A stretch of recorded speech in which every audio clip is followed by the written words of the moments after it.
Morning, everybody. Welcome to the DFS Minute for June 2nd, 2015, Tuesday morning.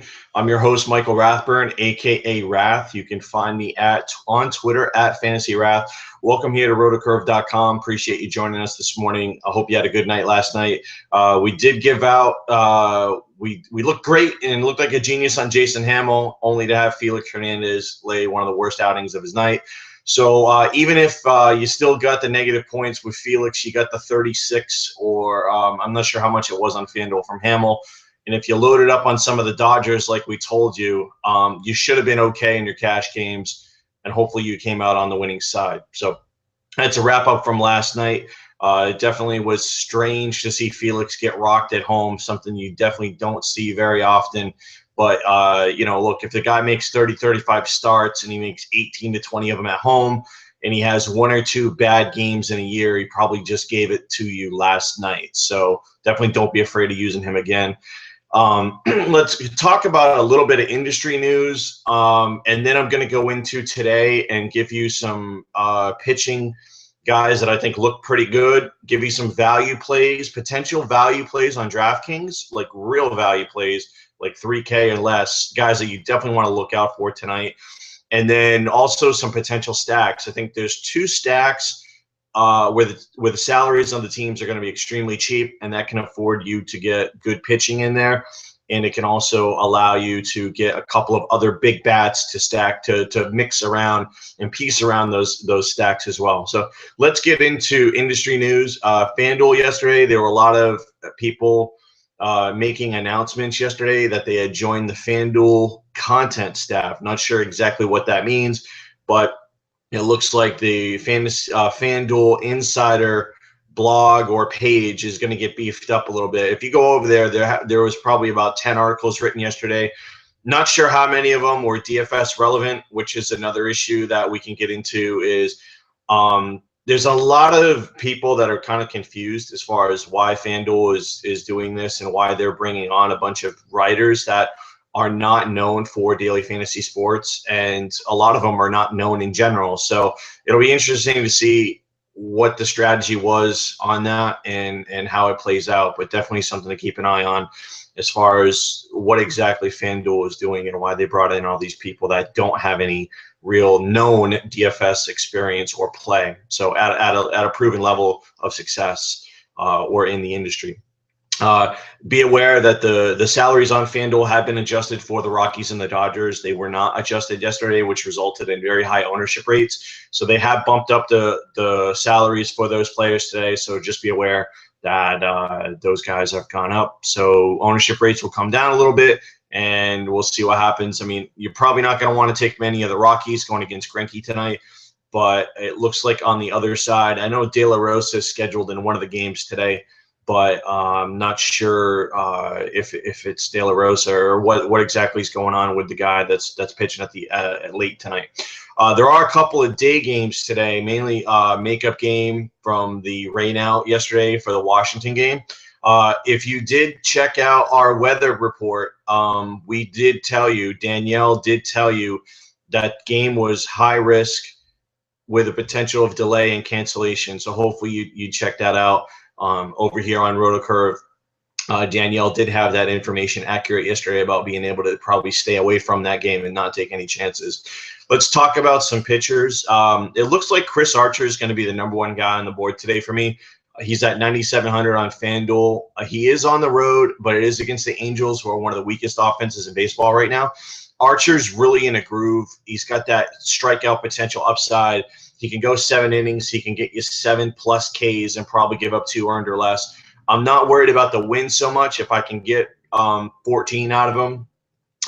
If he goes 7-7-2, then that's going to put me at 12 with a shot at getting a win. So I think I really do like Archer in this spot today. He does look like going to be probably the #1 guy on the board. Of course, you do have Scherzer out there, but Scherzer's price tag is going to come at a much higher price. So I think for the value in the matchup and the way that Archer's been pitching, I think that he's a guy that they can definitely trust today. Two guys that jump out to me on the value side.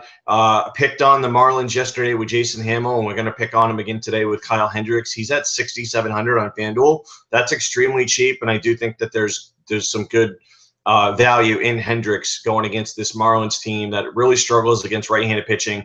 And at home, a lot of those offensive numbers, especially last year, were juiced up by Stanton. So if you remove Stanton from the mix, this Marlins team is just not hitting right now, and it's something that we saw yesterday. I think it's going to continue tonight. The other guy that looks really good, and he had a great outing last time out, and it's something you got to look at, is home and road splits are huge, especially when you're talking about a guy that has a very friendly home environment. We had a situation with Cashner last night. Cashner has been struggling on the road, but he's always usually been very good at Petco. And Cashner had a very strange box score last night. Tons of strikeouts, but tons of hits allowed. But he put up a monster score. So same situation here, I think, with Chris Heston at 6,900 over on FanDuel. He's at home, and if you look at his home road splits, he's been extremely good at home. He's been roughed up on the road. Now, he does get A.J. Burnett here, so Heston for me is probably more of a two-pitcher site option, but I do like the value. He is only 6,900 on FanDuel, so he's more of a tournament play for me over there. But going against the Pirates, who have been struggling, they've been a little bit better lately, but I like the fact that it's in San Francisco, and that's an extreme pitching ballpark environment. So I think Heston and Hendricks are probably two of the guys that I'm going to look at today as far as value plays, and Archer's probably going to be the number one guy on the board for me. Not to say that you can't throw Scherzer out there with Heston or Hendricks, but I think Archer for me, just across the board as far as a value standpoint, really jumps out to me as a guy I'm going to be on. Let's get into some DraftKings value plays. What I try to do is I try to identify the guys who I think are going to be in the starting lineup, who are hitting in okay spots with decent matchups that are $3,000 or less. So let's go down. There's a guy that the Mets played last night, and he's only $2,000, bare minimum salary on DraftKings. That's Daryl Chesalani. He should hit seventh tonight, and he's a left-handed hitter going against Ian Kennedy. He's bare minimum salary, so you don't need much.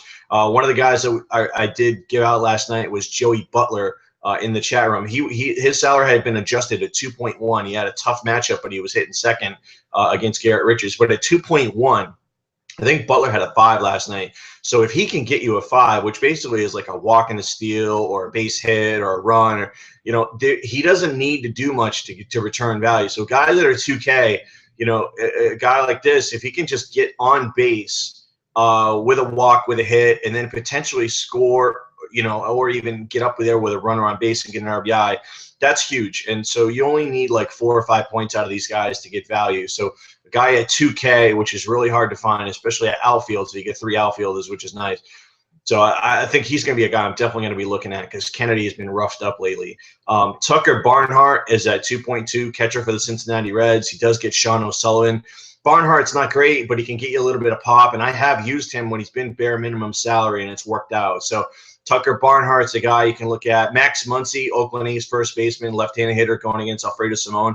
He's only 2.6, and he does have power potential. Probably not somebody that you're going to want to roll out there at first base. You always really want to pay up for first. But if you're playing in a tournament and you need salary relief and you want potential power upside, he would be a guy, and you would just spend up at other positions. Eddie Rosario, outfielder for the Twins. He's a left-handed hitter. He's only 3K. He's been hitting pretty good. He does get Clay Buchholz tonight, so you get that lefty against righty. So he's an option potentially. The guy that I always look at is when he's going against a lefty. Logan Forsythe typically hits cleanup against left-handed pitching. He gets C.J. Wilson tonight, and he is second, third base eligible, and he's only 2.9K on DraftKings. So I would say Forsythe is probably going to be a lock in almost every single one of my lineups tonight. And then Ruben Tejada, shortstop, he's been hitting second. He's only 2.4K on DraftKings going against Ian Kennedy. Tejada's been hot, so he's a guy, especially at middle infield, that you definitely want to look at. Look, you can get Logan Forsythe, you can get Ruben Tejada, and you can get Celiani or Cesalani in there, and then really either load up on pitching, you go Max, or you can in Archer, or you can try to load up on big bats and go that way. But I think those are 3 guys that are probably going to be staples in my DraftKings lineups tonight, provided that they play and they're hitting in the right lineup spots. 2 cheap stacks that I think you can look at today. The salaries should be pretty affordable, and I do like the matchups. I do like the Braves going against Commenter in Arizona. Most of you got some left-handed bats on the Braves side, and so they're all pretty cheap. So I think that there's potential for the Braves to be nice tonight. You can throw in a couple of big pitchers or surround them with big bats. I think the Braves have some upside tonight against Commenter. Their projected run total is 4.2, so it is one of the highest ones tonight. I believe the total in that game is 8.5. So don't be surprised if it's bumped up to, I know it's a National League, so it's really hard to get to 9, but Commenter has been really bad. So the game probably doesn't get to 9, but 8.5 in the National League is pretty high in a non-Coors hitting environment. So definitely keep an eye on that and be aware of that. And I can't really recommend Arizona on the other side going against Miller. So I think that you're getting a sneaky number here with the Braves. And I think that run total, now they're saying it's like 4.3 to 4.2 as far as like the projected. But to me, this is more of like a 4.5, 4, or 4.7 or to 3.8. I think that number is bad. I think that Miller should be much heavily favored, but we know why in this spot. So I think that you got to like Shelby Miller. I don't particularly love him in this spot, but I do like the Braves and their value tonight. And the other cheap stack, and this is a team that's not really been that good, but it's very interesting, and that's the Chicago White Sox going against Kobe Lewis in Texas tonight. Almost every one of their hitters is, under 3K on FanDuel, so you can really load up and get a bunch of guys in there. Again, this is this is like an against the curve type stack. Nobody's probably going to be on it. Kobe Lewis is finally getting roughed up. The last 3 times out, he's been roughed up pretty good. So hitting environment, high projected run total, and very cheap salaries across the board add up for a stack that probably not a lot of people are going to be on. So, and then the big stack for me tonight looks like is Chicago Cubs going against Brad Hand in the Miami Marlins, especially their big right-handed bats. And Rizzo does hit lefties very well. So you're going to want to get some of those top 4 Cubs hitters in your lineups tonight. You can spend up with a guy like Chris Bryant and Anthony Rizzo, and then go with some of those value guys that I talked about earlier, and still have enough for guys like Archer, Heston, Hendricks, and put out some good lineups tonight, I think. So I feel good about tonight. We'll hit you back here later on today at 12 noon. Looks like Benny Riccardi, who just had a baby boy yesterday, so congratulations to him. Should be up today at 12 o'clock Eastern with the Curve Show. And then we'll hit you back here later on today with the DFS Minute PM edition. Once all the lineups come in, we can find some value plays and then tell you what direction you want to head in tonight. Take care, guys. Thanks again for all the love. And as we always say here at Roto Curve, stay classy, DFS.